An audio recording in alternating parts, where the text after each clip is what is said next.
në përdorimin e lëndë narkotike klasike, por dhe lëndë narkotike, rasti i Durrësit për shembull, një operacion i policisë, kur një grup nga Tirana shpërndante lëndë narkotike në formën e karameleve që ishte xhelatin, që ishte lëndë narkotike e futur në xhelatin dhe e shpërndar për fëmijët, për shkollat.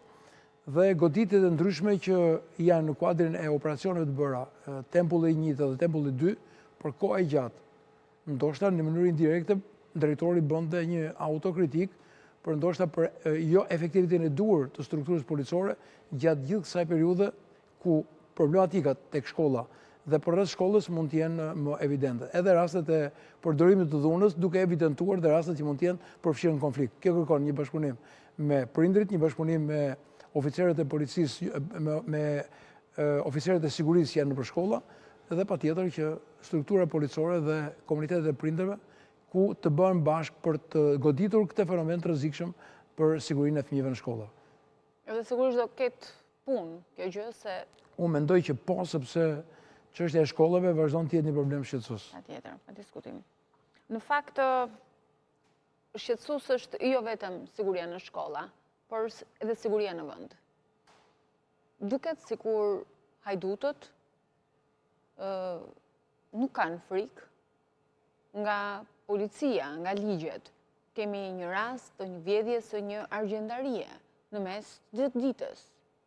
Krimi ka kapacitete, ka dhe infrastrukturë, sepse shpeshherë, qoftë në vijat e banale, e përdorin mjetët e vjedhura, rasti motorit nuk e di janë target vjedhura apo jo, por përdorin gjithmonë mjetët për cilët ato kamuflohen. Kamuflimi ishte nëpërmjet veshjeve trupore, nëpërmjet maskave apo skafandrave të errësuara dhe dorezave. Momenti që godasin, me sa duket do kenë pasur informacion për mundësinë e asaj argjendarie të ekspozuar ndoshta, por edhe për shkak të masave të sigurisë. Por aty vem re një moment kur njëri me çekish dhe tjetri me Kalashnikov godasin ato vitrinat për të marrë sa mundën në një kohë rekord rreth 1 minutë, që ka zgjatur koha e grabitjes së vlerave monetare, vlerave të argjendarisë dhe largimi. Aty shikoj që ka një moment kur ka dhe një rënje të karikatorit, gjë që mund të ishte një element për grupin e TUS, nëse mund të kishim gjurmë